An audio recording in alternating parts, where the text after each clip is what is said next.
Eh bien, bonjour à tous et bienvenue à cette nouvelle conférence métier du CFA-IGS filière banque assurance. Alors, nous avons le plaisir ce soir d'accueillir Madame Laetitia Leridou. Bonsoir Madame Leridou, merci beaucoup d'avoir accepté l'invitation de nos étudiants. Alors, vous êtes fondatrice et présidente du cabinet Nara Patrimoine. À ce titre, vous intervenez sur des problématiques de gestion de patrimoine et notamment sur la transmission d'entreprise. 5 étudiants ont préparé cette conférence avec vous et je vais immédiatement passer la parole à nos 2 animateurs, Quentin et Enzo. Donc, bonjour à tous.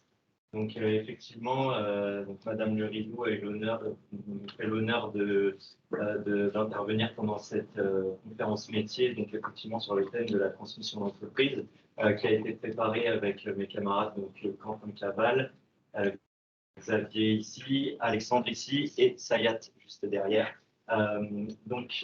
Effectivement, cette présentation va se présenter donc en 3 parties, notamment donc une première partie sur la présentation de Madame Leridou ainsi que son parcours professionnel, son métier à proprement parler, et puis dans une troisième partie on s'axera vraiment sur notre thème qui est la transmission d'entreprise. Donc je vais commencer par la première question. Madame Leridou, quel est votre parcours professionnel? Bonjour à tous, c'est un plaisir de partager avec les jeunes qui sont déjà le pied à l'étrier dans l'entreprise. J'ai compris que vous étiez tous conseillers professionnels, en tout cas. C'était l'objectif de la fin du diplôme. Vous avez le diplôme, hein, d'accord. Moi aussi, j'étais étudiante. J'étais à la Sup de Côte Toulouse, en finance. Et j'ai découvert la gestion de patrimoine par hasard. Donc, comment vous dire? Quand j'ai dit à mon père qu'il fallait qu'il repaye une année à la Sup de Côte Toulouse, il a commencé à faire la tête.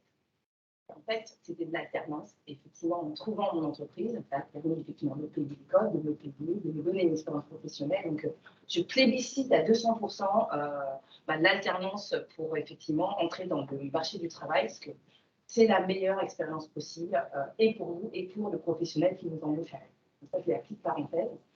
Donc, j'ai commencé mes classes pour LCL Banque Privée. J'ai été conseiller privé donc, en agence, sur le secteur de Maison Lafitte, donc le 78, si vous connaissez un petit peu cette zone-là. C'est vraiment en fait très patrimonial, la Maison Lafitte. Je trépignais parce que je ne rêvais que d'une chose, du tout, conseiller patrimonial, la banque privée, tout savez. En attendant, la banque, c'est quand même pas fou, ils attendent qu'on se fasse quand même nos armes sur le terrain avant de nous mettre face à leur clientèle patrimoniale la plus sensible. Et donc, j'ai fait 2 ans conseiller privé à Maison Lafitte, où effectivement, ça a été une très belle expérience. J'ai rencontré des gens très divers. Et puis, à un moment, je trépignais tellement, et c'est vrai que ça se passait très, très bien au niveau de l'agence. Donc, j'ai pu effectivement atteindre la banque privée. On avait quelques clients patrimoniaux sous le bras quand même. On m'avait laissé quelques cadeaux pour partir en banque privée, donc cette fois à Paris, dans le 16e arrondissement. Pour certains, ça parle peut-être, mais la Villa Montmorency, Sarkozy, oui, et elle habite juste là. Et donc, effectivement, la ville Mozart et le pôle Mozart de la LCL Banque Privée est juste en bas. Donc, j'ai commencé là, en tant que banque privée, en tant que junior déjà. J'avais envie un peu de parquet, il faut dire le gestion. Donc, j'ai travaillé dur pour essayer effectivement de progresser. Et puis, au bout de 2 ans, finalement, on se dit que la petite, elle pouvait prendre un poste de senior. Donc, j'ai pris un poste de senior. Et donc, portefeuille, effectivement, j'ai développé une relation client, toujours par le conseil, parce que j'étais vraiment passionnée par la partie technique.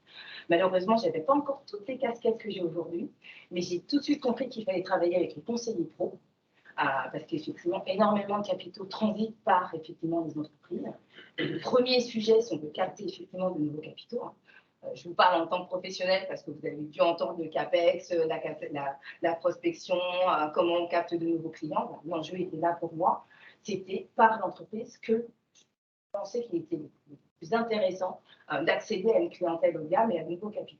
Et effectivement, en travaillant avec les conseillers pro d'agence, j'arrivais effectivement à développer mon portefeuille de clients, en trouver des solutions pour exfiltrer bien sûr la trésorerie de la capsule professionnelle vers le patrimoine privé qui était mon terrain de jeu. C'était un petit peu l'enjeu. Donc j'ai fait ça pendant quasiment 5 ans. Et puis malheureusement, les politiques commerciales des établissements évoluent, changent. Et puis ça a pris un virage qui ne me convenait pas. Après, je n'ai pas de jugement à porter là-dessus. Mais bon, l'environnement bancaire ne me convenait plus, donc j'ai quitté LCL pour rejoindre un beau cabinet en gestion de patrimoine indépendant qui s'appelle Expert et Finance, qui existe toujours, et qui avait comme particularité de travailler avec des experts comptables. Donc les experts comptables étaient des prescripteurs de clients pour ce cabinet, d'où la nécessité d'avoir des gens qui savaient parler des pros, qui maîtrisaient la comptabilité, et surtout qui maîtrisaient la partie technique de conseil aux chefs d'entreprise, ne serait-ce que pour l'optimisation de la rémunération, pour la filtration de la trésorerie, pour la transmission d'entreprise, qui sera notre sujet du jour, mais effectivement qui avait toutes ces compétences-là autour du sujet. Alors, je dois avouer que j'ai dû quand même me remettre en question quand je suis arrivée chez Expert et Finance, parce que mes connaissances sur le pro étaient quand même limitées, et donc j'ai dû reprendre une formation. J'ai eu la chance à ce moment-là de rencontrer un mentor qui m'a permis d'avoir le support technique nécessaire pour aller plus loin, tout ce qui est LBO, tout ce qui est réduction de capital, tout ce qui est mise en place d'un pacte du travail, parce que sur le papier c'est facile, mais une fois qu'on est sur le terrain, on voit toutes les difficultés que ça peut engendrer, parce qu'il y a beaucoup de monde autour de la table pour pouvoir mettre en place un pacte du travail sur une transmission d'entreprise, et ainsi de suite. Donc j'ai fait ça pendant 4 ans chez Expert et Finance. Encore une fois, vous avez compris, j'avais la bougeotte. Donc, je fais ça, je me plais, je m'éclate, et à un moment je me dis, mais attends, ce que tu fais pour cette entreprise, pourquoi tu ne ferais pas pour toi? Et donc ça commence à germer, à trembler de votre tête, ça, comme ça. Et puis à un moment, vous ne sauvez pas. Donc j'ai créé une ARA patrimoine, j'ai commencé chez moi, tout 7 mois. Parce qu'on se dit, est-ce que les clients vont me suivre? Parce que quand vous avez été salarié, tout le monde dit que vous avez l'attrait aussi d'une marque, d'une entreprise, vous dites, mais est-ce que les gens vont vraiment me suivre pour moi? Et en fait, j'ai eu beaucoup de clients qui m'ont suivi. Et surtout, j'ai 2 gros cabinets d'expertise comptable qui m'ont fait confiance et qui m'ont prescrit, ont été mes prescripteurs de clients. Et Lara, maintenant, a 6 ans, et je très bien, et je fais ce que j'aime, ce que je plais, ce qui me plaît. Et puis surtout, je fais du conseil patrimonial de qualité, du sur-mesure, je prends le temps, je choisis un peu ces dossiers aussi. Et bon, voilà, c'est ma vie aujourd'hui, mais c'est un vrai bonheur, un vrai épanouissement. Et une très, très bien organisée, je vous assure, en gestion de patrimoine, tout en faisant ce qu'on aime. C'est pour ça que je suis avec vous aujourd'hui, c'est que je peux choisir aussi mes combats et puis mes moments.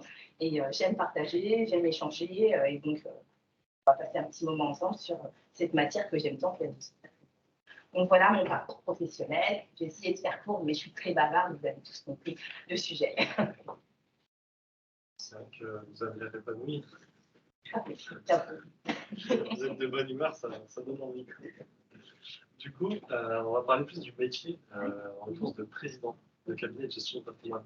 Alors, quel est le rôle finalement de président de cabinet de gestion de patrimoine? Parce qu'avant vous étiez salarié, maintenant vous pouvez gérer quand même. ça, c'est quelque chose. Voilà, vous êtes le capitaine du bateau. Vous ne pouvez pas crier sous le moussaillant. C'est vous qui avez planté l'entreprise. Donc, en fait, ce qui est vraiment l'enjeu important, c'est que au niveau de la gestion de patrimoine, il y a 2 pans. Il y a la partie purement conseil stratégique, c'est votre capacité à analyser des choses, à les créer. Mais vous n'avez pas de compliance, vous n'avez pas de service d'ingénierie qui vous dit, oh non, stop, nous on ne fait pas, c'est la politique de la maison.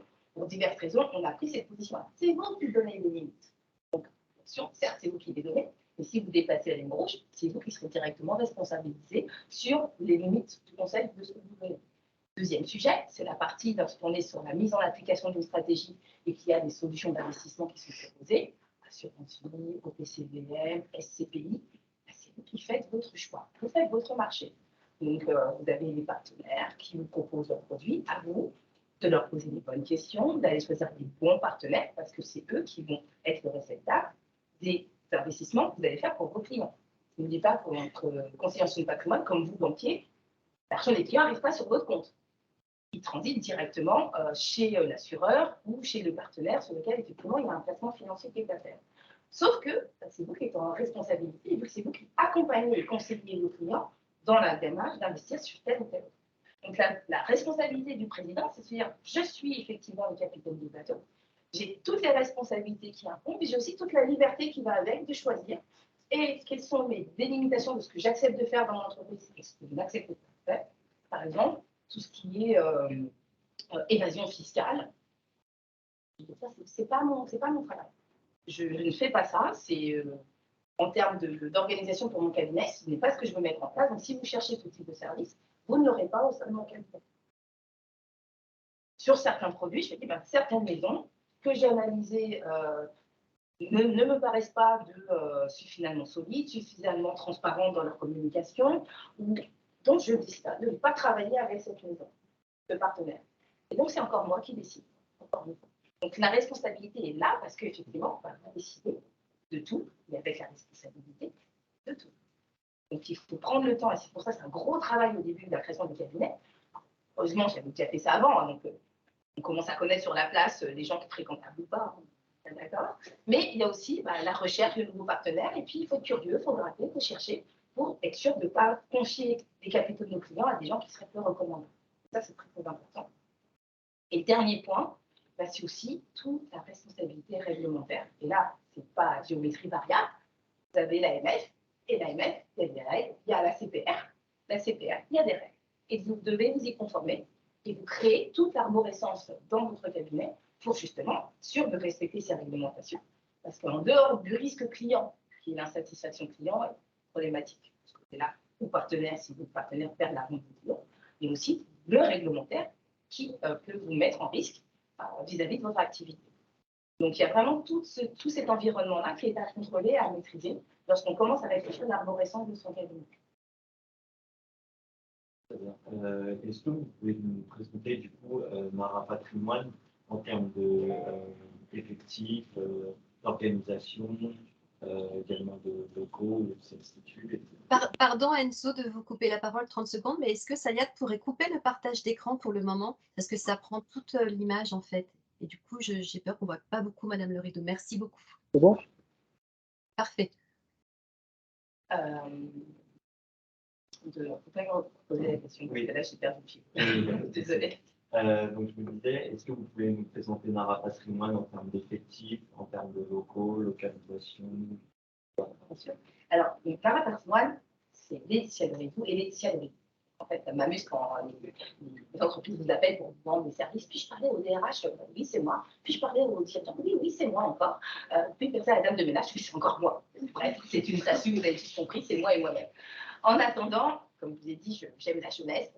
J'ai quand même une alternante. J'ai pris plusieurs fois des alternants, donc pour l'instant Dauphine, qui était en alternance 3 jours par semaine, ce qui est un modèle plutôt intéressant pour des cabinets comme le mien, comme ça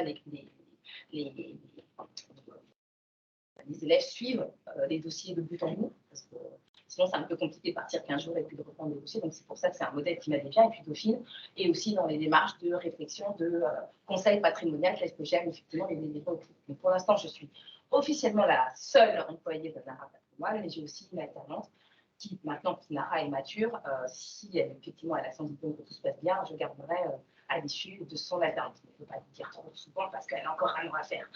Donc voilà. Et donc Nara Patrimoine et rue de Berry, donc dans le 8e arrondissement. Et je suis installée en fait au cœur d'un gros cabinet d'expertise comptable où il y a 2 experts comptables, 2 commissaires aux comptes, une quinzaine de collaborateurs comptables, une avocate. On est une belle équipe au sein du cabinet. Donc à la fois, on a l'impression que je suis seule, mais en fait, je ne suis pas seule du tout. J'ai gardé une petite avec moi. Et donc, c'est aussi très intéressant quand on fait du conseil dans ce chef d'entreprise d'être au cœur d'un cabinet d'expertise comptable. Donc, le cabinet s'organise comme ça. Donc, il n'y a pas de lien capitalistique entre Nara Patrimoine, le cabinet d'expertise comptable et le cabinet d'avocat. Par contre, on travaille en interprofessionnalité sur les dossiers, ce qui nous donne beaucoup plus de force et en plus nous permet d'aller plus loin dans certaines stratégies lorsque plusieurs professionnels doivent intervenir dans ce cas-là. En plus, le cas du trait est très intéressant pour ça. Nara est Burberry dans le 8e. Ma petite entreprise ne connaissant pas la crise, je viens de signer grâce à la Brède. Je crois qu'il y a un petit peu. Donc, j'ai reçu des cadres d'actes ce matin, donc je suis ravie. Voilà. Donc, j'achète des murs dans le 10e arrondissement, mais qui sont que des murs administratifs. Je continuerai à rester au sein du cabinet d'expertise comptable pour recevoir la clientèle et puis surtout la synergie que ça apporte est très intéressante. Puis, les murs de chef d'entreprise, patrimonialement parlant, je vous apprendrai. C'est un sujet à ne pas éviter. Donc voilà, donc Nara Patrimoine, c'est vraiment en termes d'activité commerciale le 8e, et puis une annexe qui se crée là dans les quelques semaines dans le 10e arrondissement. J'avais une autre question également. Du coup, combien avez-vous de clients à peu près, et puis comment vous arrivez à les attirer dans cet environnement qui est quand même assez concurrentiel, j'imagine. Avec du miel et des chocolats, c'est pas mal. Mais ça suffit pas. En fait, sur la clientèle de Nara, c'est vraiment beaucoup de la recommandation et de la prescription. Donc, bien sûr, prescription du cabinet d'expertise comptable. Hein, je suis au cœur du sujet. Donc, effectivement, c'est un des premiers véhicules de développement du cabinet.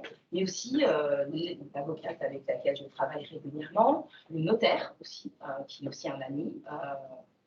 Sur des vases communicants, qui sont aussi des prescripteurs de clients. Et en fait, comme je veux vous dire, je n'ai pas de page internet. Vous avez tous remarqué que la seule photo que vous avez trouvée, c'est une interview de je ne sais même plus quand sur de mode.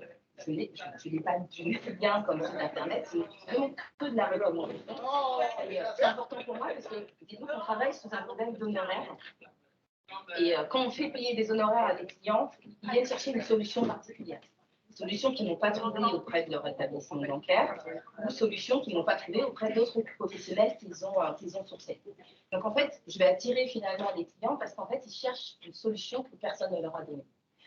Et ils veulent vraiment une solution à 360 degrés. Pourquoi c'est important?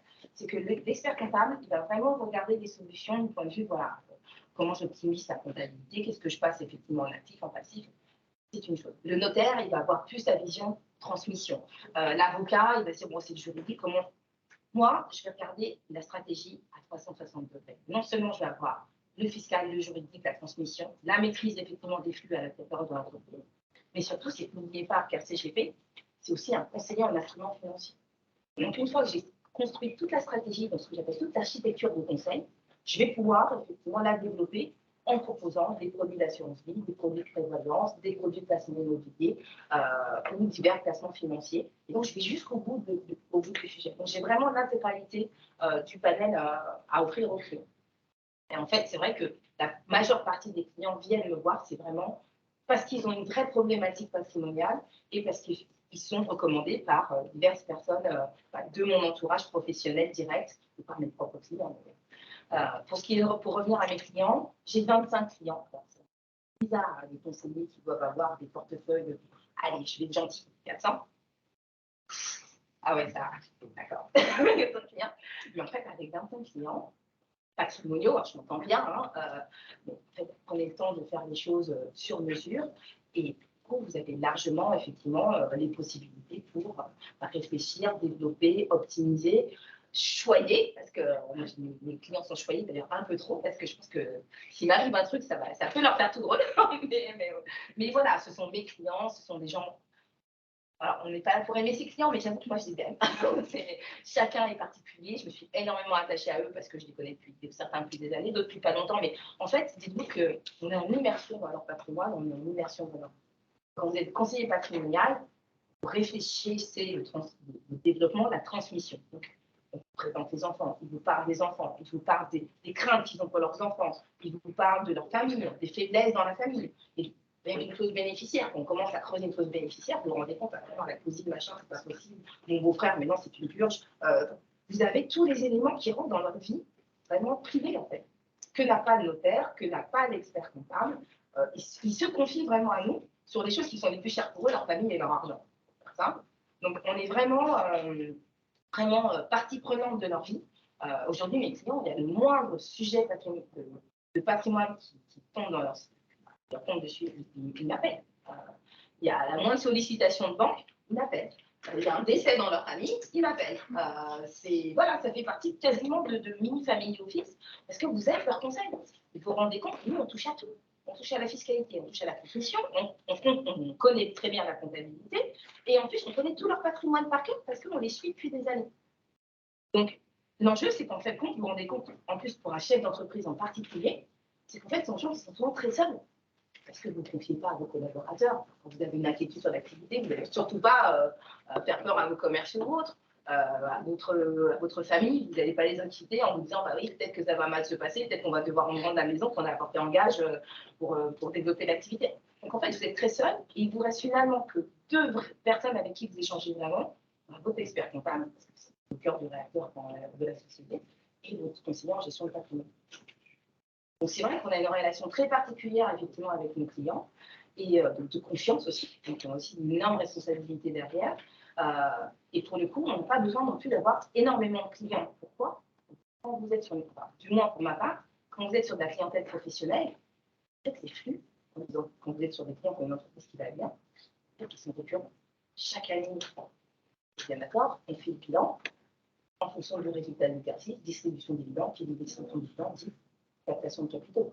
Qui dit mise en réserve, on reporte nouveau. S'il n'y a pas effectivement de besoin pour moyen ou long terme sur la trésorerie, on peut prévoir des investissements. Donc en fait, vous avez chaque année, naturellement, dans votre portefeuille, des capitaux qui vont arriver et qui vont nécessiter un conseil d'ingénierie pour être placé à court terme, moyen terme ou long terme. Donc en fait, vous n'êtes pas obligé d'avoir énormément de clients pour finalement avoir une captation de capitaux suffisante pour pouvoir assurer l'équilibre de votre cabinet. Donc, d'où la place qui reste encore sur le métier pour conseiller les chefs d'entreprise. Et il est vrai, une spécificité, parce que ce qui, entre guillemets, pilote notre conseil, ça va être aussi le droit des sociétés. Donc, là, on a une longueur d'avance sur les avocats, c'est que non seulement on a des connaissances, certes, mais on a aussi l'après, on a le CIF, le placement financier. Donc, on continue la relation au-delà du conseil donné immédiatement sur une situation à un instant T. Donc, voilà un peu la nomenclature des choses, effectivement. Et d'ailleurs, je ne souhaite pas faire ce qu'on appelle une croissance externe. On peut très bien acheter un portefeuille à un autre cabinet. D'ailleurs, au moment, j'ai l'impression que l'explosion, hein, beaucoup de grands groupes sont prêts à mettre des sommes faramineuses pour acheter des cabinets en gestion de patrimoine, parce qu'ils ne peuvent pas forcément prendre le temps de construire comme je le fais, client par client. Il faut être patient, il faut mieux travailler dur. C'est les conneries qui remplissent des sacs. La tante antillaise me révèle ça. Je confirme. C'est bien fait. Mais voilà, c'est le plaisir de choisir client par client, de bien connaître les gens, de bien structurer leur patrimoine. Et en fait, quand vous faites des bonnes stratégies au départ, ça ne vous demande pas énormément de travail au quotidien si vous avez bien fait le travail au départ. C'est comme pour une maison, si vous ne faites pas des bonnes fondations, vous avez des problèmes toute votre vie. La stratégie patrimoniale, c'est pareil. Je prends un dossier, il faut absolument que la stratégie de départ soit faite sur mesure impeccable. J'achète ma tranquillité pour les 20 prochaines années. C'est toujours effectivement l'essentiel de ce que je fais. Et en plus, c'est bien le fait pour ça, donc j'ai intérêt à donner le meilleur de moi-même entre nous. Donc voilà un peu le process. Et vous nous avez dit que vous avez dit vos motivations pour quitter la banque et créer votre cabinet de gestion de patrimoine. Donc, vous avez largement expliqué, on comprend aussi pourquoi. Et on sait, nous, parce qu'on a fait, qu'il y a extrêmement, pour être conseiller d'investissement financier, pour ouvrir ce cabinet, c'est extrêmement réglementé, de l'AMF, tout ce qui est réglementation prudentielle. Dites-nous un peu comment la création s'est faite, ces réglementations, est-ce que ça fait du temps? Alors, bon, déjà, effectivement, comme je l'ai expliqué, il y a un cadre réglementaire très rigide. C'est un peu normal, c'est quand même on place l'argent des gens, normal qu'il y ait un peu de contrôle sur le sujet. Donc en fait, on n'est pas un métier réglementé, comme un avocat ou un notaire ou un ordre. En fait, on est un métier réglementé, on est contrôlé à la loupe. Parce qu'en réalité, vous vous rendez compte que le fait d'être CG, conseiller en gestion de patrimoine, il faut avoir effectivement le statut de conseiller en instruments financiers, et c'est ce qui vous contrôle, l'autorité des marchés financiers. Si vous êtes, donc si vous faites de la gestion de patrimoine, il faut faire d'assurance, donc il faut faire du courtage d'assurance, et qui c'est qui vous contrôle? La CPR. Il faut que vous soyez capable de restituer une stratégie patrimoniale, donc il faut avoir la capacité juridique appropriée pour le faire. Encore une fois, c'est votre diplôme qui va pouvoir vous l'obtenir. Il faut placer des produits immobiliers. Qu'est-ce qu'il vous faut? Une carte T. C'est qui le contrôle? Chambre de commerce et d'industrie. Donc en fait, il y a un paquet de monde qui nous regarde de près et qui a mis en place des procédures pour nous obliger à sécuriser, ce qui est normal, sécuriser l'investisseur. Et en fait, ces dernières années, un livre de toute la réglementation s'est accentué, aussi avec l'histoire. Hein. Il y a eu quand même quelques scandales dans la finance qui ont fait que les choses se sont tendues dans le temps. Mais en fait, j'ai envie de dire, quand vous travaillez en conseil et en accompagnement client, finalement, c'est même plus une contrainte, c'est une force. Hein. Parce que ça permet d'écarter les gens qui, pour moi, j'appelle ça, c'est pas très sympa pour les vendeurs de tapis, mais voilà, des gens qui vendent des produits sans queue ni tête et qui font perdre tout ce qu'ils veulent aux clients. Ça permet de les écarter aussi de notre métier, qui est mal connu parce que peu de gens finalement connaissent le vrai métier de conseil en gestion de patrimoine. Donc, je trouve ça plutôt simple. Deuxième chose, c'est que finalement, ce n'est pas si insurmontable quand on crée son cabinet, car en fait, à chaque fois que vous créez un cabinet en gestion de patrimoine et que vous êtes SIF, vous devez être membre de l'association impact professionnel. Donc, l'avantage de ça, c'est que vous avez une association qui vous aide à mettre en place tout le process réglementaire nécessaire de manière à ce que vous restiez dans les clous du contrôle ACPR, AMF, et qui vous aide justement avec des contrôles réguliers.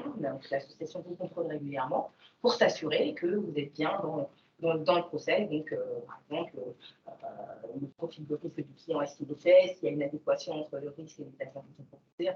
Tout ça, effectivement, est-ce que la lettre de mission est faite? Est-ce que, effectivement, sur les frais, vous avez été clair sur qui fait quoi et ce que ça coûte au client, quelles sont les espérances de gain du client. Voilà, on est quand même très, très, très contrôlé par tous ces organismes, mais à la fois, encore une fois, qu'on n'est pas sur du volume.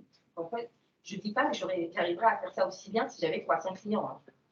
Je ne peux pas aller dire sur le sujet, sinon je serais assez bon, parce qu'il y a tous des outils qui permettent de pouvoir gérer ça sur des volumes plus grands. Mais sur de la clientèle, effectivement, haut de gamme, sur mesure, on peut, pour chaque client, effectivement, faire ce travail de sécurité. Et n'oubliez pas que, en fait, dans la démarche qu'on a en conseil, il faut toujours ce qu'on appelle l'analyse patrimoniale. Et l'analyse patrimoniale, si vous la faites bien, vous allez tout récupérer. Donc moi, j'ai des bilans sur les 3 dernières années, j'ai des contrats de mariage, j'ai des contrats d'assurance vie, j'ai tous les contrats, les donations, j'ai tous les actes, j'ai les élus. Vraiment, on a tout épluché. Donc, en termes de qualité de conseil, personne ne va pouvoir venir vous dire, mais vraiment, vous faites ça. J'ai tout épluché. Et d'ailleurs, quand je fais une analyse patrimoniale, ce n'est pas 3 chiffres que je vends dans un outil, aussi beau soit-il, après, c'est un très bel outil, mais ça reste une calculatrice. Hein. La réalité, c'est comment vous allez questionner le client, parce que de lui-même, il ne va pas forcément vous dire, ah ben en fait, j'ai fait une donation au dernier des vivants. J'ai oublié, si vous ne lui demandez pas l'acte. Donc, en fait, c'est à vous de faire ce travail-là de découverte et d'analyse qui est extrêmement important. Et c'est pour ça que les analyses patrimoniales chez Mara Patrimoine sont toujours payantes, parce qu'en fait, c'est un vrai travail de fait. Et je relis tous les actes et je ne vous cache pas qu'on découvre plein de choses dans les actes qui sont faits, que ce soit en banque, que ce soit chez les notaires, que ce soit dans la construction du patrimoine des clients. Et c'est une force pour vous pour après être d'autant plus pertinent lorsque vous allez faire votre stratégie. On est vraiment dans ce travail de fourmi finalement, lorsqu'on fait une découverte client de qualité. Et donc, on en profite pour répondre à toutes ces obligations légales qui sont de connaître ton client. Je veux dire, vous ne pouvez pas conseiller un client, ça veut dire qu'il faut qu'on brise la glace et qu'on fasse déjà qu'on brise la glace parce qu'il accepte de s'ouvrir à nous par rapport à sa situation. On analyse aussi très bien. C'est pas de jugement, c'est très bien. On analyse aussi. Donc voilà, on sait tous les clients. J'ai plus leur carte bleue pour suivre ce qu'ils font, mais je sais autant que vous comment ils fonctionnent, et peut-être même un petit peu mieux parce que je suis très, très, très mal. Mais au fil des années, on devient de plus en plus affûté. Des questions comme ça, ce sera pour une autre aventure. Mais voilà, en tout cas, il faut aimer les gens dans ce métier. Il faut être enjoué. Qui a envie de voir un conseiller qui fait la tête, franchement? Un conseiller déprimé, le premier truc qu'il va me dire, mon client, on a perdu combien sur mon portefeuille si je le reçois et que je suis à moitié déprimé.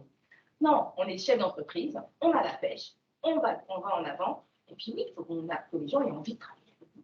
C'est pour nous, ce n'est pas pour la marque qui est au-dessus de votre tête, mais pour vous. Donc si vous êtes votre meilleur ambassadeur, oui, ça oblige certaines petites choses, mais c'est un tempérament aussi.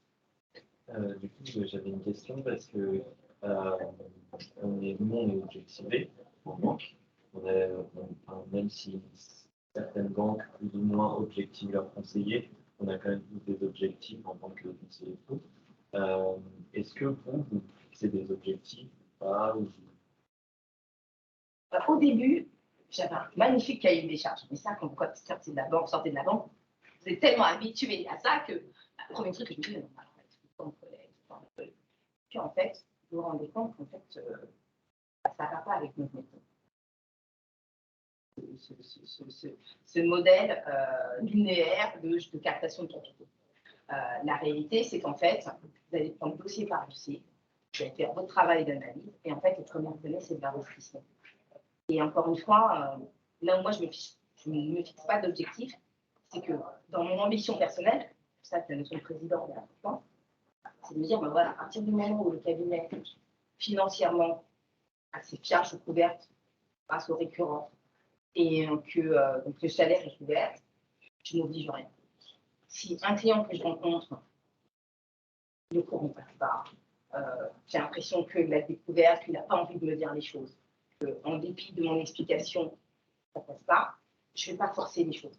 C'est pas grave, quelqu'un avec qui je travaille comme ça. Je fais très attention parce que quand ce sont des prescriptions, il ne faut pas mettre en délicatesse la personne qui l'a recommandé. Mais j'essaie effectivement de tout faire en sorte, d'écarter le sujet. En général, quand vous mettez une définition à quelques zéros, ça calme le monde. Ça évite beaucoup d'explications.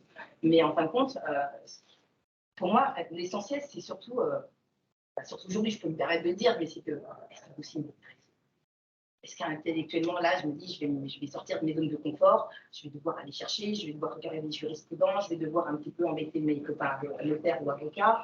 Voilà. Est-ce que ça va m'intéresser? Et en fait, naturellement, vous vous rendez compte que de toute façon, compte tenu des patrimoines que l'on gère, automatiquement, il y aura un retombées. Que ce soit pour les honoraires de conseil, mais que pour les placements après. Et pour une petite anecdote, pareil, j'ai une cliente, l'aide de mission est 10 000 €. Comme vous savez, quand ça prend sur une analyse patrimoniale et une stratégie, on peut faire un sujet. Et le dossier m'intéresse. Je travaille, je construis la stratégie. Et puis, la vente arrive. Elle était chez une grande banque, pour ne pas la nommer. Pour ne pas la nommer. Et en fait, ça faisait 20 ans qu'elle était dans cette banque. Elle a vendu les titres de sa société. Elle a exploité l'intégralité des capitaux. Après, je me demandais pourquoi. Je me disais, vous savez, après, c'est une belle maison, il y a quand même pignon sur rue. Moi, ça ne me pose pas de problème si vous me disiez 20 ou 30 ou 40% pour cet établissement. Laetitia, je vous fais confiance, vous m'avez écouté, vous avez pris le temps de répondre à mes objectifs. C'est avec vous que j'ai envie de travailler. Et donc, effectivement, je fais l'intégralité par votre intervention. Juste parce que voilà, on m'a écouté, on a pris le temps, j'ai pris le temps de faire les choses. Donc en fait, pour moi, il n'y a pas d'objectif parce que je vais faire des années avec une captation de peut-être 10-15 millions d'euros. C'est des années où je vais juste travailler à préparer des dossiers. J'ai des dossiers qui vont prendre 2 ans. J'ai des dossiers qui ont pris 2 ans pour sortir. Parce qu'il y avait des ventes immobilières, parce qu'il fallait restructurer des choses. Mais j'ai le temps. Et le dossier m'intéresse. Donc en fait, j'ai plus d'objectif de chiffre. Parce que je n'ai pas non plus de contraintes au quotidien qui peuvent dire, mais forcément, je rentre autant, parce que sinon, le salaire ne sera pas payé, parce que les loyers ne sont pas payés. J'ai des problèmes avec ça. Donc, je peux aussi me permettre de me dire, maintenant, je ne me fixe pas d'objectif. Mon seul objectif, c'est de travailler avec des gens intéressants et qui sont des clients patrimoniaux qui auront une valeur ajoutée pour mon cabinet. C'est mon seul critère de sélection des dossiers, en fait. Et ça m'est arrivé pour des familles de clients, de prendre des petits dossiers en disant, ouais, mais moi, cette personne, ça m'intéresse, je vais l'aider. Alors oui, en termes de moi, ce n'est pas un sujet, mais ce n'est pas ce qui va nourrir finalement mon envie dans l'opération. Et encore une fois, dans un cabinet en gestion de patrimoine, on a cette chance-là parce qu'on a la notion du récurrent, donc je pense que vous le connaissez tous dans les banques. À partir du moment où vous suivez les placements financiers d'un client, vous avez une rétrocession sur les frais de gestion des contrats. Et donc, quand vous avez 20, 30, 40 millions d'encours sous gestion, vous savez que vous comptez 300 000 € minimum par an. Donc, voilà, si vous faites juste bien votre travail, vous savez que de facto, vous avez le chiffre d'affaires qui est assuré. Donc, votre travail, c'est quoi? C'est prendre bien soin de vos clients et puis les niveaux, de prendre le temps et de bien choisir les choses. Et encore une fois, pour avoir suivi dans certains établissements des clients qui m'étaient imposés, des clients qui étaient pas sympa, je suis très gentille parce que j'ai vécu quand même quelques épisodes plus que limite de racisme dans certains établissements. On dit, sauf que voilà, c'est le client de la banque, c'est le client, il faut faire votre travail et rester professionnel. Et là, on se dit, oui, cette personne-là, ça ne va pas, je peux l'écarter. C'est moi qui décide. On fait toujours ça avec la manière, encore une fois, on est dans un milieu quand même de conseil qui va être secret, donc il faut toujours garder son claim. Mais j'ai cette liberté de me dire, non, cette personne-là, en termes d'éthique, en termes de comportement, ne me correspond pas. Donc, je vais l'écarter de ma cliente. Donc, c'est un des plaisirs aussi de créer son cabinet, même s'il y a beaucoup de choses derrière à porter. Pour moi, ça n'a pas de prix. La fameuse liberté, pour moi, n'a pas de prix. Du coup, vous disiez que vous avez 25 clients. Ouais. Si par exemple, demain, Actif. Si par exemple, demain, vous avez un prospect, si je peux appeler ça comme ça, qui vient vous voir avec plusieurs problématiques, qui est par exemple jamais allé voir de conseiller patrimonial. Quelles sont ces problématiques, concrètement, les problématiques que les clients évoquent le plus avec vous? Alors, le premier sujet, franchement, qui va de loin tous les autres, c'est l'optimisation fiscale. C'est le premier sujet. Une fois qu'ils sont sortis de l'analyse patrimoniale, je ne sais pas que la transmission est aussi un de leurs sujets. Mais en fait, c'est souvent quand je fais l'analyse patrimoniale que je les alerte là-dessus. Mais c'est vrai que la deuxième demande, après, c'est préparer la transmission du patrimoine. Et la première, c'est l'optimisation de la fiscalité par patrimoine. La deuxième, c'est la transmission. Et pour finir sur la partie du métier de présidente d'un cabinet de gestion de patrimoine, pour vous, quelles sont les qualités qui sont requises pour exercer la profession de chef d'entreprise, mais également de conseiller en gestion de patrimoine? Je pense que vraiment le premier, c'est vraiment l'écoute. En fait, les gens n'ont pas le temps. En fait, c'est ils doivent un peu leur tout. Et en fait, c'est à vous d'identifier les points qui sont importants pour eux et comment vous allez aider la personne dans votre vie. On n'est pas dans des notions de quel produit. Non, c'est j'ai une personne en face de moi, je vais l'écouter, je vais intégrer ce qu'elle me dit et je vais réfléchir en me disant est-ce que vraiment je vais lui apporter une valeur. Et c'est ce que je dis à tous les clients, contrairement à certains cabinets où la compteur qui tourne dès que vous avez passé la porte. Moi, le premier rendez-vous, il n'est jamais fait. Puis voilà, on s'assoit, on discute, expliquer pourquoi vous êtes là dans mon cabinet, quelle est la problématique. Je fais un peu des contours du patrimoine, et là je me dis, est-ce que vraiment je vais avoir une valeur ajoutée pour cette? Si vraiment c'est ça, je vais vous faire une lettre de mission qui correspond à ce que j'ai compris, ce que j'ai entendu de la situation, et je vais essayer de résoudre le problème. Et en fin de compte, je pense que le premier sujet, c'est vraiment l'écoute. Le deuxième, c'est la technicité. Je ne vous cache pas qu'il y a des dossiers. Je n'ai pas la solution tout de suite. Et se dire, c'est que même si je n'ai pas la solution, je vais faire tout et le plus possible pour trouver la solution. Et autour de moi, j'ai une équipe. Quand je parle de team, en fait, on n'est jamais seul dans une équipe conseil pour trouver la solution pour cette client. Et parfois, c'est des discussions avec le notaire ou avec l'avocat qui me fait. Par là qu'il faut que je passe pour trouver la solution pour cette client. Donc, en fait, vous avez l'écoute et la ténacité. Et encore une fois, chez l'entreprise, on ne pas baisser les bras. Et du coup, on a des revers, hein. Parfois, on peut assigner certaines choses, et un client, ça ne matche pas, on n'a pas réussi à lui transmettre ce qu'on avait envie, et puis finalement, il ne signe pas la mission, ça va arriver. Et donc, on se remet en question, on se dit, mais qu'est-ce qui s'est mal passé? Parce que vous n'avez pas forcément le débrief du client derrière, et jamais tenir les choses pour acquises, en fait. Donc, c'est vraiment, il faut être actif.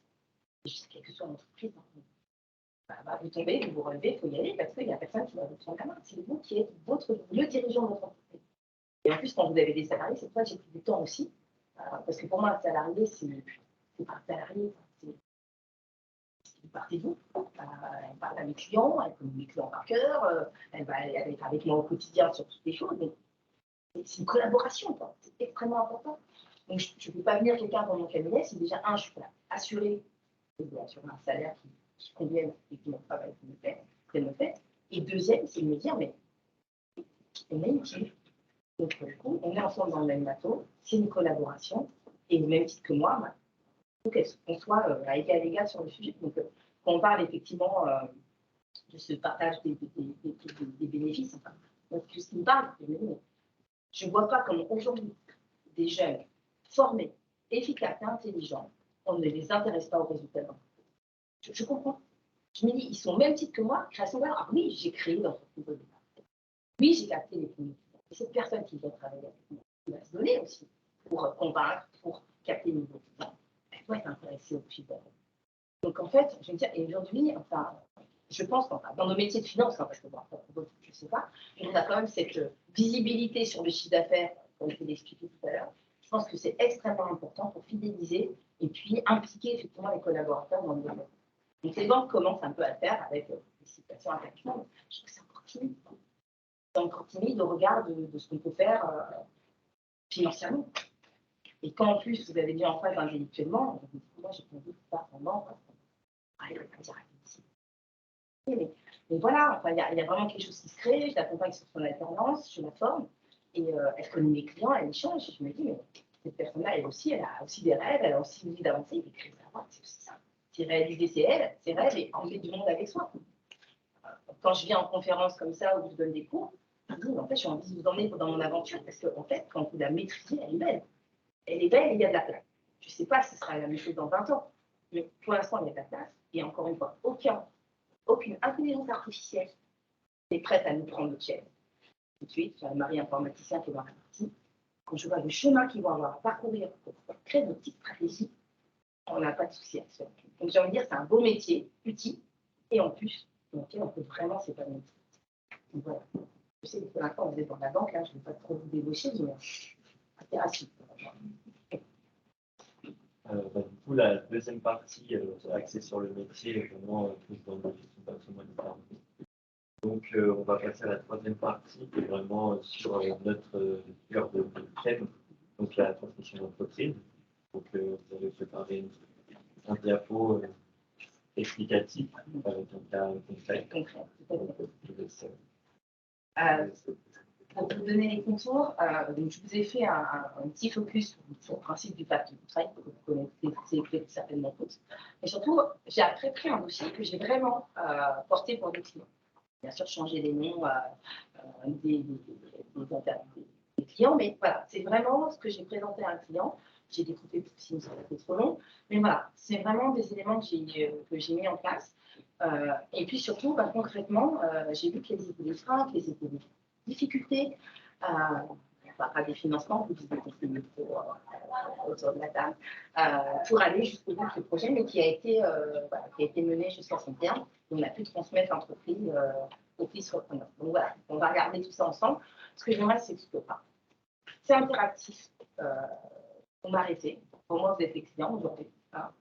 Donc n'hésitez pas, si quelque chose n'est pas clair, s'il y a une question, on est là pour échanger. Le but, c'est que il y ait de la compréhension sur ce que j'ai fait, tout simplement. Alors, j'ai le droit de me lever. Oui, vous voulez qu'on vous starte non, mais en fait, il faut juste que je vois l'écran. Et si je vois l'écran et que ça ne dérange pas que je sois sur le côté, ce sera très bien. Tayat, il faut que tu mettes en plein écran F5, s'il te plaît. Merci. Alors, je vais juste voir si ça fonctionne.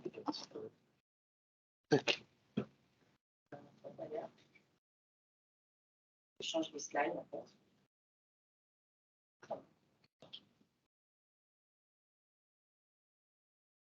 Pris juste 2 minutes quand même pour essayer de vous alerter sur le fait qu'en fait, en France, 28% des dirigeants d'entreprise sont âgés de plus de 55 ans. Pourquoi c'est important? C'est qu'en fin de compte, ces entreprises, si elles ne sont pas vendues ou transmises avant le décès du dirigeant d'entreprise, il y a de fortes chances d'être périclites. Donc en fait, en tant que conseil, se pencher effectivement sur des situations de PME familiales ou pas, mais souvent c'est des PME familiales, on permet de mettre en place les jalons pour que cette entreprise elle survive à son dirigeant. Et j'ai envie de dire, quoi qu'il en soit, que ce soit le dirigeant qui a son entreprise, comme moi qui ai créé mon entreprise, il me reste quelque chose, elle me survit. J'ai 2 enfants, 1 an et 4 ans, j'ai encore le temps, je parle déjà d'optimisation fiscale. Mais voilà, dans l'idée, c'est qu'on veut que notre entreprise nous survive parce que c'est notre troisième, pour moi, c'est mon 3e enfant dans l'entreprise. Beaucoup de chefs d'entreprise, c'est un petit. Et parfois, ils en parlent, mais l'impression que c'est son petit dernier, quoi. Mais dans l'idée, c'est ça. Donc, en fin de compte, dans notre métier, il y a un vrai sujet sur effectivement comment on accompagne ces dirigeants et puis aussi les inciter à lâcher la main. Les gens qui sont des heures, je suis, ils ne peuvent pas lâcher. Sur la plage, non, d'accord. Transmission d'entreprise, il faut peut-être y réfléchir parce qu'on n'est pas éternel, hein, même. Je ne dis pas que je vais l'enverrai demain, mais la réalité, c'est qu'à un moment, il faut se poser des bonnes questions et dire on y va.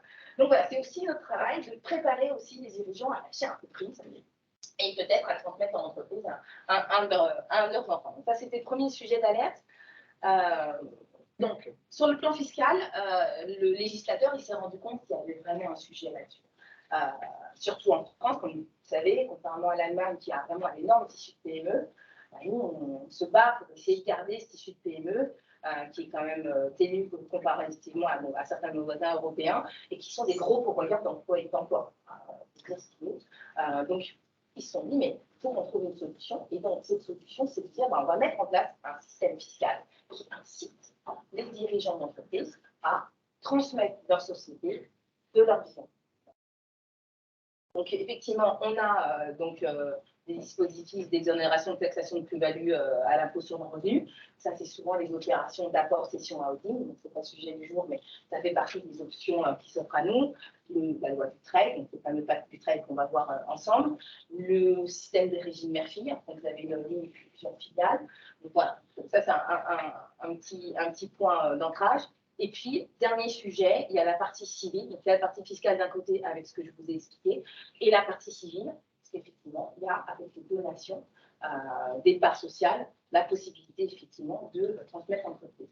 Alors, j'ai rajouté la notion de donation de partage, parce que sans faire un cours sur la gestion de patrimoine et la transmission, parce qu'il y a plusieurs enfants, la donation de partage est importante parce qu'elle permet de figer les valeurs. En plus, quand c'est sur des parts sociales, parce que si l'entreprise explose, si on parle de Tesla, ça ne parle. Voilà, entre la création et aujourd'hui, on est trop d'accord. Bref. Donc voilà. Donc, on a effectivement la donation partage qui est importante. Et la soute, c'est quoi? C'est effectivement, nous allons être trois, voilà, sur trois enfants. Tiens, quand on fait reprendre la rata pour moi. Par contre, moi, je veux bien les parce que moi, j'ai tous mes sous dans la rata. Donc, il va trouver une solution pour équilibrer les choses, parce que le but, c'est que souvent, les dirigeants d'entreprise, ils veulent une équité entre leurs enfants. Je pense que c'est le meilleur moyen pour éviter la vie de la vie. Donc, dans l'idée, c'est de se dire, effectivement, avec le droit civil, avec une soute, une donation par charge avec soute, ça permet de répondre à toutes ces problématiques-là lorsqu'on veut transmettre son entreprise. Donc, aujourd'hui, on va se focaliser sur le pacte du trade et avec une donation partage avec soute. D'accord ? Donc, le point de départ, c'est quoi? C'est qu'on a un chef d'entreprise, il veut transmettre son entreprise. L'avantage, c'est qu'avec le pacte du trade, on va réduire fiscalement la transmission et on va assurer l'égalité entre les différents enfants qui sont dans l'opération. Ça, c'est vraiment le point de départ.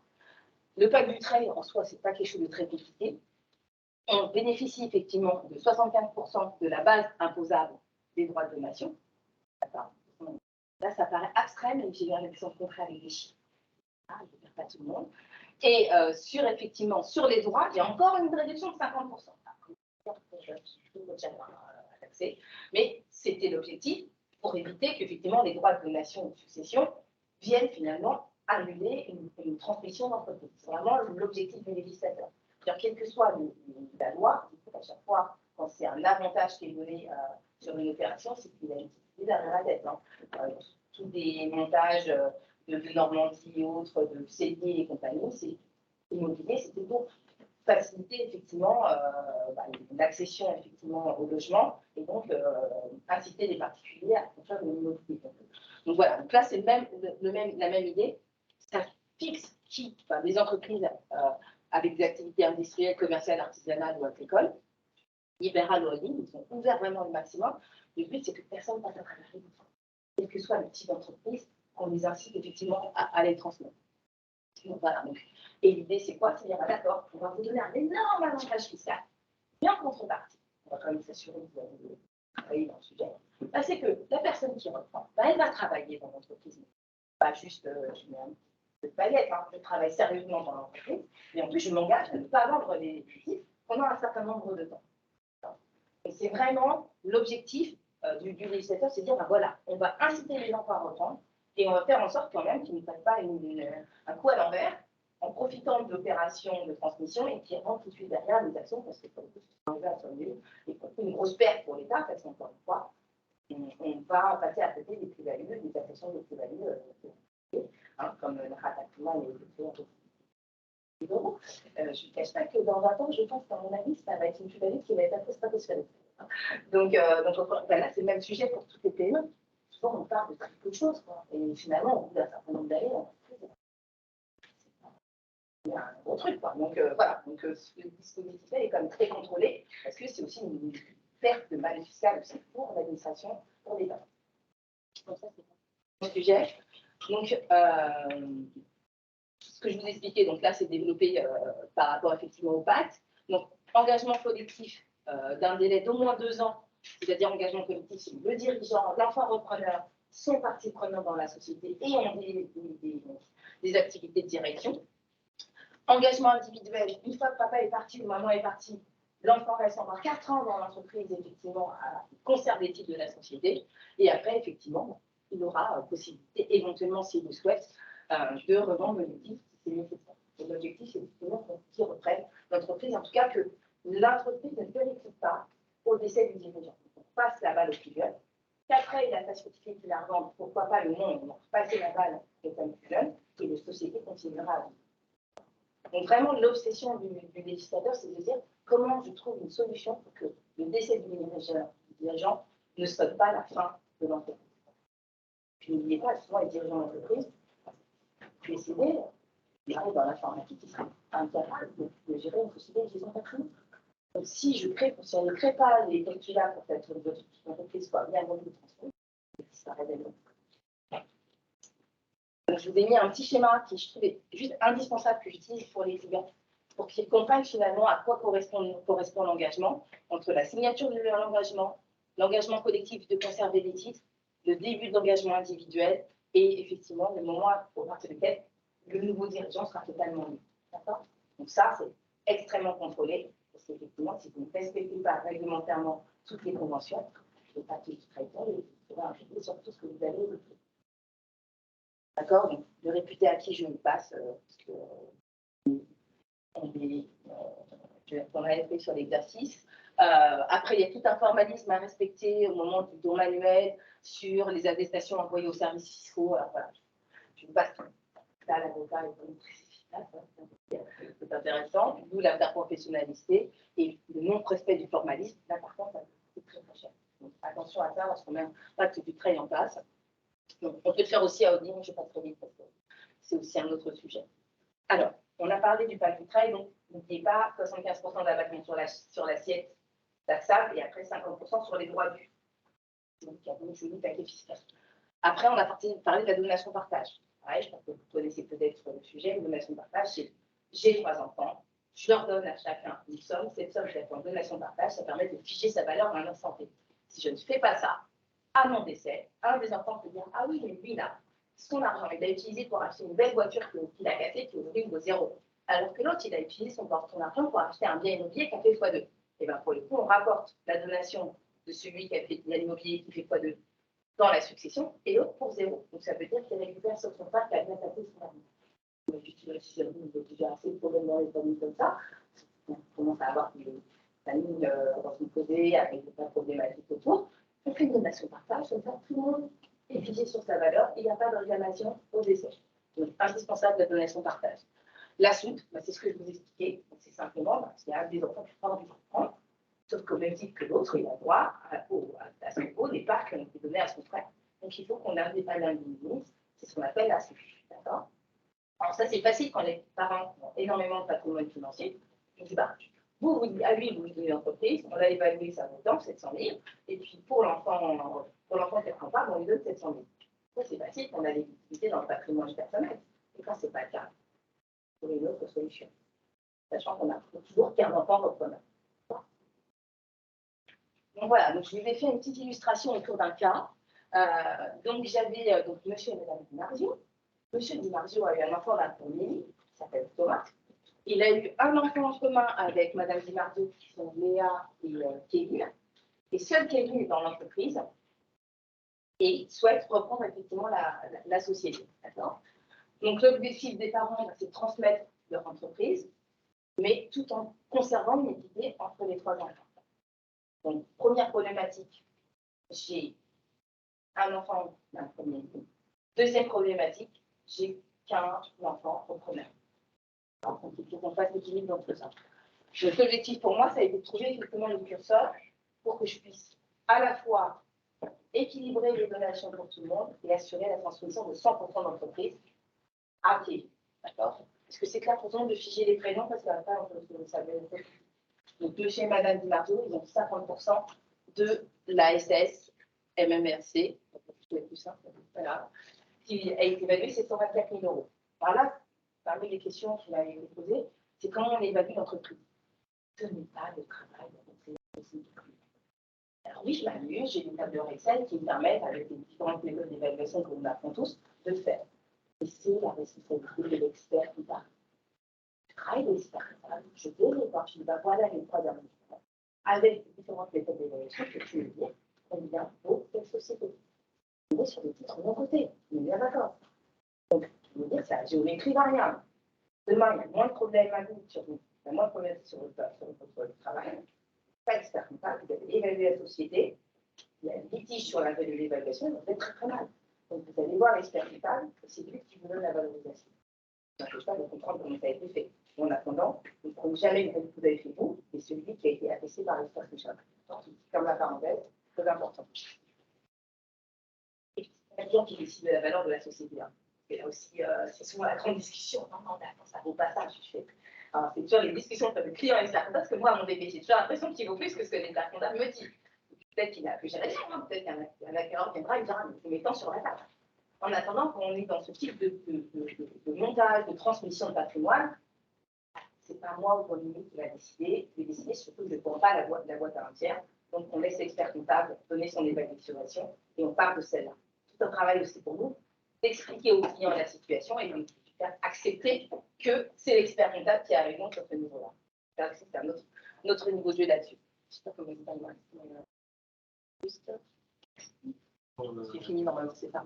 Non, non, je trouve que c'est jusqu'à 18h. Il est 17h. Ah, bah c'est bon, je comprends. Ok. Donc, la solution retenue, c'était effectivement de donner 51% des parts de la société à Kevin en donation partage avec Soud et de procéder à la cession de 49% des parts. D'accord. 51 plus 49, c'est ça fait 100%. Donc 100% sera détenu, les parts seront détenues par Kevin, une partie par donation, une partie par cession. D'accord. Sûr Kevin n'a pas un support. D'accord. Donc on va expliquer comment on va procéder effectivement au sujet. Donc, dans un premier temps, l'objectif était effectivement de faire en sorte que, donc de faire une donation partage avec Soud sous l'historique du train de 51% des actions de la société. Donc en pleine propriété à Kevin, d'accord. Versement d'une soulte à Léa et Thomas, qui a les indemnités à hauteur de 51% des parts de la société, financées par emprunt, Kevin n'a pas de soulte. Et apport des titres de cette qui vont être donnés à une holding où il est le seul maître à bord. D'accord. Donc, on va créer une nouvelle structure ex-nihilo, une holding. On va donner les parts à Kevin, et Kevin va apporter ses parts à cette holding. C'est clair pour tout le monde? Okay. Pour la deuxième partie, on va procéder à une cession des parts de la société d'exploitation à la holding de Kevin, qui s'endettera bien sûr pour aussi les acheter. Donc là, on n'est pas du tout dans les mêmes dispositifs. D'un côté, c'est une donation, avec la fiscalité qui a trait à la donation. De l'autre côté, on a une cession avec la fiscalité qui a trait aux cessions de parts sociales. Donc pas l'injure de vous demander quelle est la fiscalité des plus-values des parts sociales. Et... Cession de la plus-value, les enfants, les petits conseillers quoi? Ah si, le premier sujet, c'est combien? Lancez-vous là. Mais ça pourra prendre, c'est pas grave. Oui, merci. Ce serait dans ma classe, ce serait un point de bonus. Soit c'est la taxe, soit effectivement sur option, c'est le barème progressif de l'impôt sur le revenu, avec un abattement pour durée des pensions. Abattement pour durée des pensions qui peut être renforcé si on est dans une PME européenne de moins de 150 salariés, et donc un abattement sur l'impôt de revenu qui peut aller jusqu'à 85, c'était presque la meilleure. Donc voilà, donc en fait, on n'est pas du tout sur les mêmes sujets, et puis au-dessus, pas que du 13 que je vous ai expliqué, 75% d'assiette exonérée, 50% sur les droits. Je me répète, mais c'est nécessaire pour que tout le monde soit avec moi jusqu'au bout du sujet. Ok, donc on a bien précisé ce que c'est une donation partage, ce qu'est une soute, et ce qui est le dispositif du trait. Donc ça, c'est vraiment les 3 sujets à maîtriser avant de se lancer dans l'aventure pour mes clients. On va commencer par la donation-partage. Donc à chaque fois, moi, je remets toujours chaque étape dans le tour parce que pour les clients, je dis que oui, il faut sortir à ça. Découvre le truc. Il faut y aller effectivement par étapes en termes de pédagogie. Donc, j'ai fait un petit schéma. Donc, comme vous voyez, la valorisation de la société, je remets toujours que c'est bien source de l'expert comptable. C'est l'expert comptable qui m'a donné cette information. Donc, monsieur et madame Di Marzio, on s'occupe d'une donation de 51% d'épargne, donc 51% des 724 000 que va la société. Ça représente une somme de 369 240 €. Que là, tout le monde est avec moi. Sauf que, qu'est-ce que je vous ai dit au départ? Monsieur Di Marzio, il a 3 enfants. Thomas d'un premier lit, Kevin et Léa de son mariage avec madame Di Marzio. Donc, sur les 51%, je vais dire, c'est ça, je vais prendre 25%. Sur ces 25%, je vais les diviser en 3 pour que chaque enfant ait la même chose. Donc, c'est-à-dire 181 000 divisé par 3, ça me faisait 60 333 € par enfant. D'accord? C'est clair pour tout le monde. Juste une question. Oui. Pourquoi, pourquoi on prend 25% pour monsieur et 26% pour madame? On aurait pu prendre l'inverse. Après, l'objectif, c'est que de toute façon, j'ai 50-50 à la fin. Oui, okay. D'accord. Mais après, ça m'arrangeait parce que pour le coup, on était sur la session, ça me permettait effectivement de basculer par rapport au pouvoir. Pas de sujet. Donc, madame Di Marzio, 26%, 51, donc 188 240, elle a 2 enfants, et vous et Léa, donc on a bien 50-50, 94 500 € qui sont liés à chacun des enfants. D'accord? Donc ça, c'est l'arborescence, si tout va bien, de ce qu'on aurait dû donner à chacun. Donc on est bien d'accord, pour l'instant, on a bien découpé 51% des parts, donation effectivement par parts égales à Thomas, Kevin et Léa, madame Di Marzio, Kevin et Léa. Je me reviens sur Kevin et je me dis, bah voilà, on va créer effectivement une holding.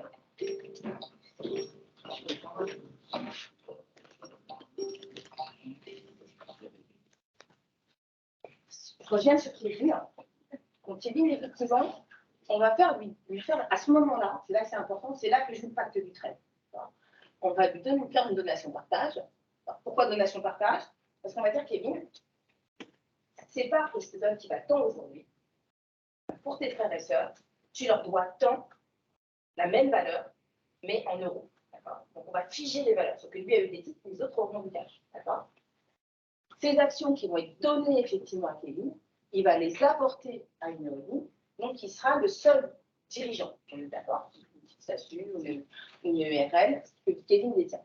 Mais Kevin et la holding, on est bien d'accord, ils n'ont rien pour l'instant.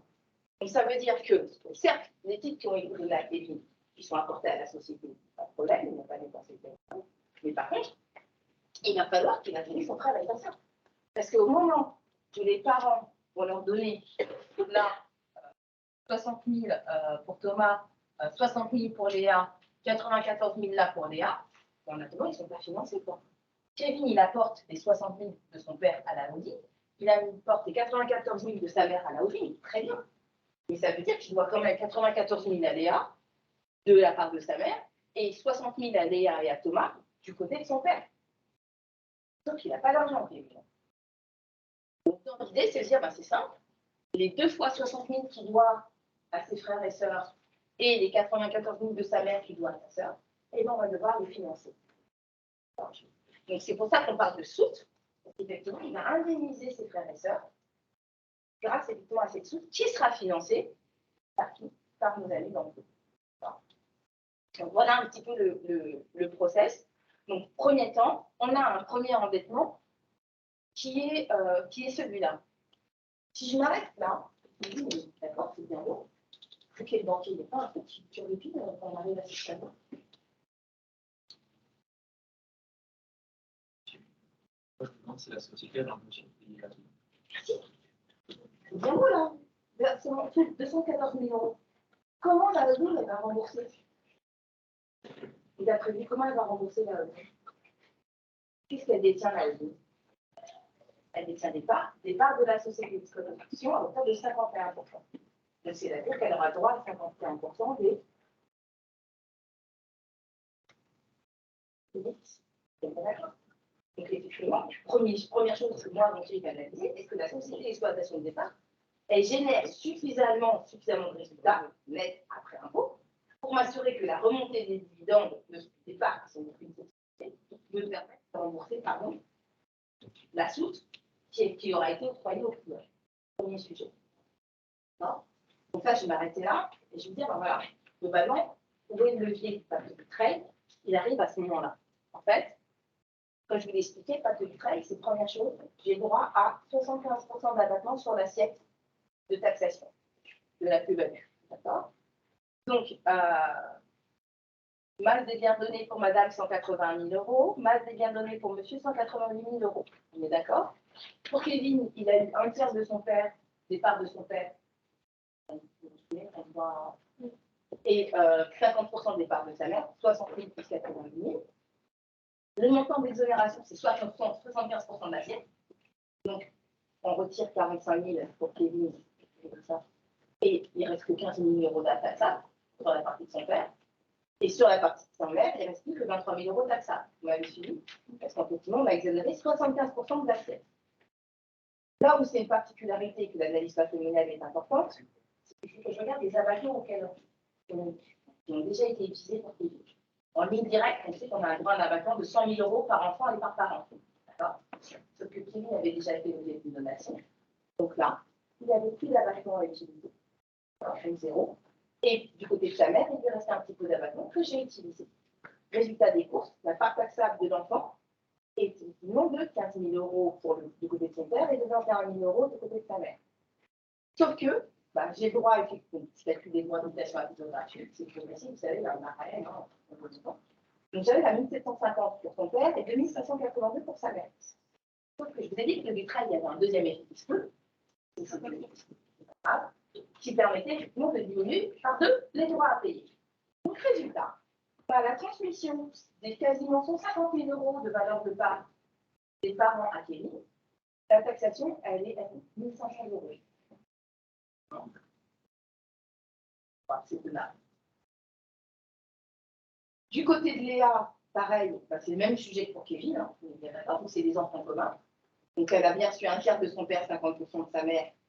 Même sujet, sauf qu'elle avait un petit peu d'abattement qui restait. Donc, résultat, pour elle, les 100 sur 50 000 euros, pareil, 10 000 euros de taxation. Et pour Kevin, l'enfant du premier, de M. Martio, il avait son abattement à plein, vu qu'il n'avait fait aucune donation pour l'instant. Donc, résultat, pas de donation, zéro. Donc, en fait, on a transmis 370 000 euros à la moitié de la société pour un coût total de 4 300 euros. Je pense que c'est là. Donc, ça, c'était le premier sujet. En fait, vous avez mis le calcul des droits, ce que j'ai fait pour les clients. Donc, ça, c'est vraiment un tableau de calcul que j'ai présenté aux clients, pour leur expliquer finalement quel était le levier pour eux du pacte du travail. En fait, concrètement, c'est là que ça joue. Réglementairement, il y a des conventions, l'engagement de détention des titres, ça, c'est une chose. Financièrement, ça fait un levier extrêmement intéressant. On continue. Donc voilà, on a autre sujet qui est intéressant aussi, c'est que lorsqu'on apporte des titres d'une personne morale à l'IS à une autre personne morale à l'IS, pas de droit d'enregistrement, juste pas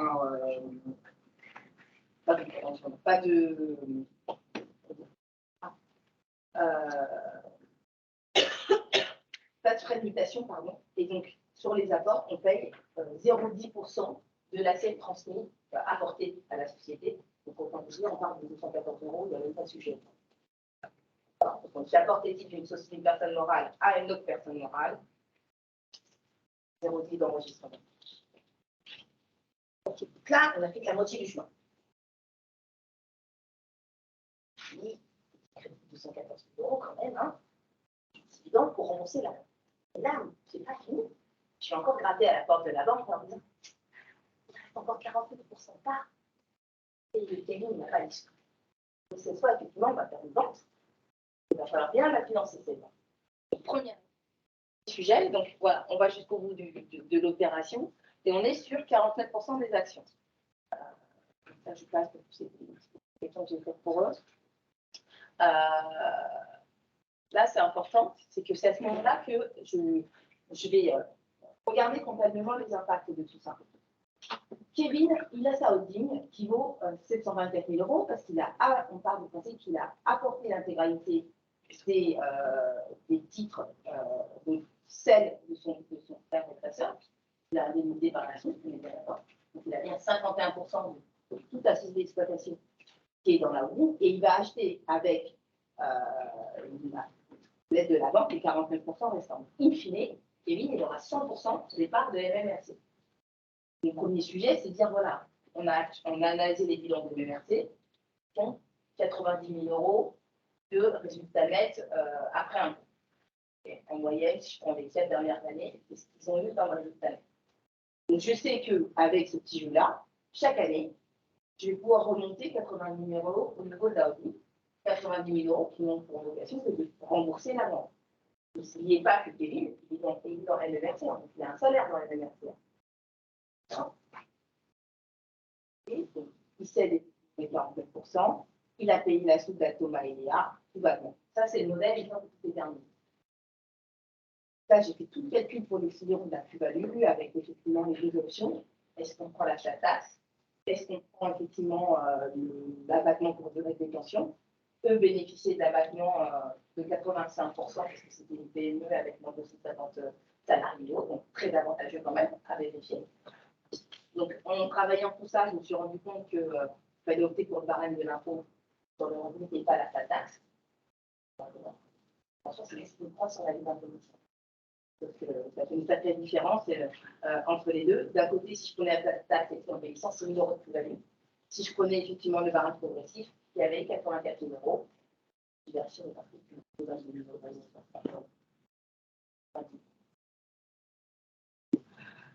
la CGI du type, donc il faut passer là-dessus. Donc, je leur explique gentiment que de toute façon, sur la session, eux vont quand même devoir payer de la plus-value parce qu'ils cèdent l'action. Contrairement à la donation, pour le coup, leur permet d'éviter de payer la plus-value, parce qu'on cède un actif, par contre, on va s'ajouter effectivement de la plus-value. En attendant, sachant que 49% des parts, ça représente 362 000 euros, ils vont payer 84 000 euros d'impôt, mais ça leur a resté quand même 277. Je vais avoir le plaisir de passer pour eux. Ça, on continue. Le financement, parce qu'en fait, c'est l'air de la guerre. De dire, oui, c'est bien beau tout ça, sur le papier, c'est très beau. Ça, il faut que la banque elle finance. On est bien d'accord, parce que la banque, elle va financer quoi? Elle va financer non seulement la cession, d'accord, mais elle va aussi devoir financer la soude. Comment ça va peser, hein? 362 000 euros plus 214 786 euros, d'accord? Donc, j'ai fait le cumul de tout ça, j'ai globalement besoin de financement, il y a 580 000 euros sur cette opération. Donc, on parle du principe du financement. Je vais repasser ça. Montant de la cession plus montant de la soude, les droits d'enregistrement, le besoin total de financement, on est à 580 000 euros. Je suis partie sur un taux fixe à 2%, durée 7 ans. Ça peut vous faire pleurer, mais c'est bon, allez, non. Allez, donc. Je fais exprès. Pourquoi je fais exprès? Parce que j'ai un petit peu plus que le moins. Si demain, ils vont l'entendre que une simulation avec un taux à 1% ou à 0,80, ça va être plus dur. S'ils vont voir leur banque, ils savent que même avec un taux de 2%, ça passe. Et sur la sortie, je sais qu'on va le. Pour moi, c'est l'analyse risque de la banque. Est-ce qu'elle va accepter ce dossier? La seule chose qui peut porter le dossier, c'est quoi? Un, est-ce que l'enfant repreneur est capable? Deux, est-ce que la société peut être fonctionne aujourd'hui? Parce qu'ils savent qu'il y a un accompagnement. N'oubliez pas, on ne laisse pas Kevin avec la gestion de la société du jour au lendemain.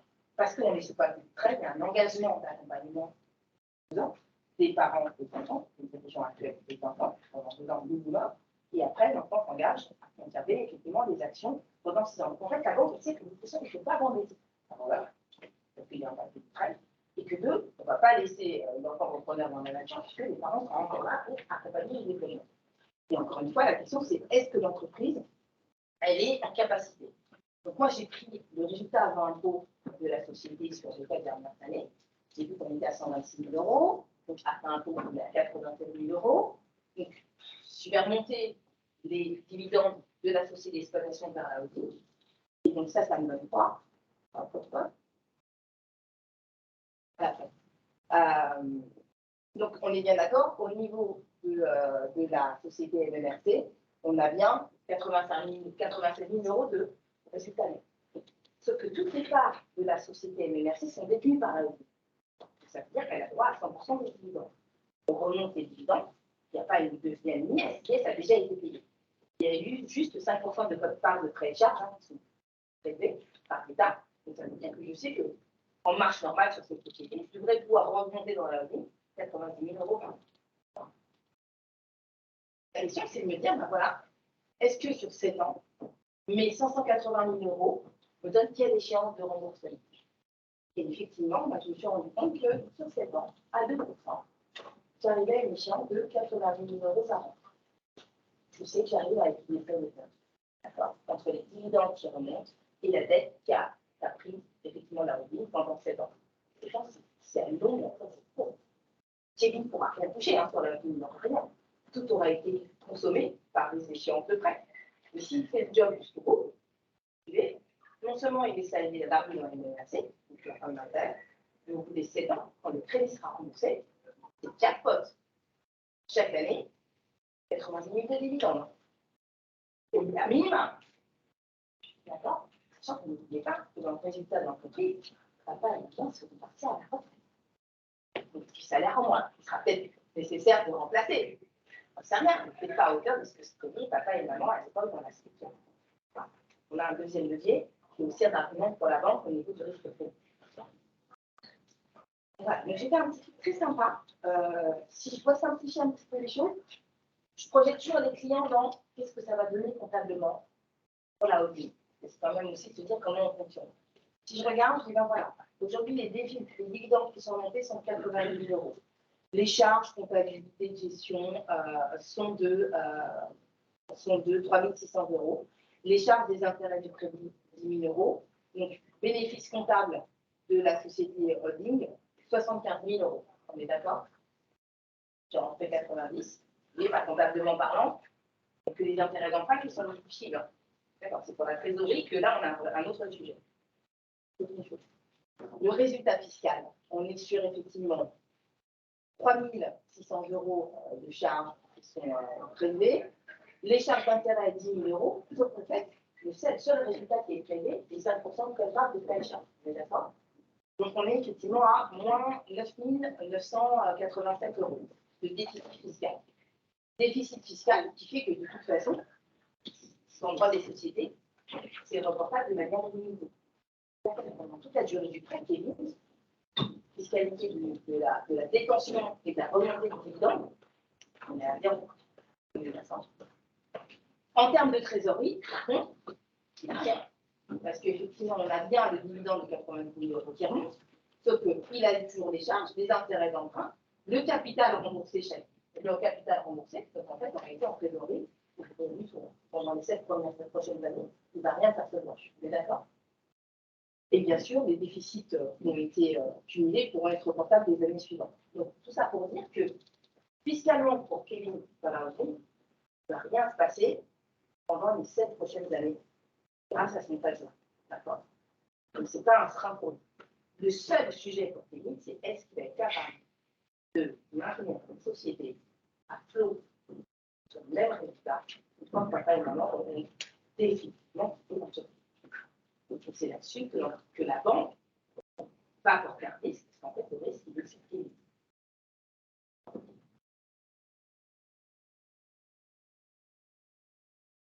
Calculer l'impact fiscal de Madame qui sortait que vous passez les terres. Donc, en gros, l'enjeu, il est là, sur un dossier comme celui-là. On va transmettre une entreprise de quasiment 700 000 euros pour moins de 10 000 euros. D'accord.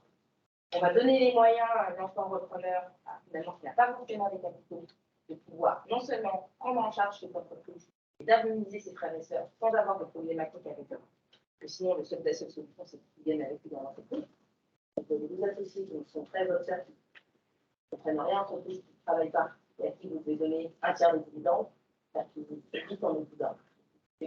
Donc, le montage avec impact Après, ça permet d'assainir effectivement tous les sujets, tout en respectant la volonté des parents d'avoir une équité entre tous les enfants. Et c'est vrai que c'est un outil qui est lourd. Lourd, pourquoi? Parce que, un, il faut le financement. Deux, bien sûr, on a un pacte associé, qui doit être rédigé, comptable, qui finance un avocat. Il y a un expert comptable qui doit intervenir, parce qu'il faut évaluer la société, il faut vérifier effectivement les bilans, et puis derrière, il faut avoir quelqu'un qui vous accompagne toute la structure de tout ça. Parce qu'il faut savoir, ben voilà, quand les avocats, à quel moment vous demandez ça, pour la banque, il faut leur apporter des garanties, voilà ce qu'il faut leur apporter, et voilà quel montage global qu'il faut aussi expliquer à la banque, parce que ben voilà, le conseiller, il n'est pas censé vous dire, vous avez mis toutes les pièces de la gage derrière, donc il faut aussi faire une présentation à la banque de pourquoi on fait les choses, comment on les fait, et quel gage on leur apporte pour avancer sur le sujet. Je ne cache pas que quand même, les parents ont quand même été cautionnés. Enfin, tout ça pour dire que, en tout cas, voilà, ça marche bien, parce que vous avez dû voir sur GDADA, c'était en 2006. Donc, on est en 2022, donc on est en création, donc j'ai toujours mes clients en ligne et ça se passe très bien. Leur garçon est épanoui, la boîte fonctionne très très bien, donc tu sais, ça va être remboursé. Pour moi, ça va. Donc voilà, donc, c'est vraiment un des cas pratiques d'utilisation du pacte du train, de levier de ce que ça peut représenter pour une PME. Voilà, donc si vous avez des questions, n'hésitez pas, c'est maintenant ou jamais. Comme tous les secrets. Écoutez, je pense que le cas pratique est terminé. Donc, on va finir la séance là-dessus, en tout cas l'enregistrement. Madame Lax. Oui, Enzo. Oui. Merci beaucoup, Saliat. Oui, tu peux arrêter le partage d'écran, que je vois mieux à l'antenne, s'il te plaît. Voilà, super. Écoutez, merci beaucoup, Madame Le Rideau, en tout cas, pour cet exposé extrêmement intéressant. Je pense qu'on peut applaudir votre intervenante et puis laisser la place aux questions qui, je pense, vont être nombreuses. Merci, Madame Le Rideau. Bravo. C'est avec plaisir. Et comme je vous dis, voilà, quand on commence à remettre les chiffres, qu'on parle de pas exprès, ça paraît très abstrait. Puis quand on commence à mettre les chiffres et qu'on voit qu'en fait,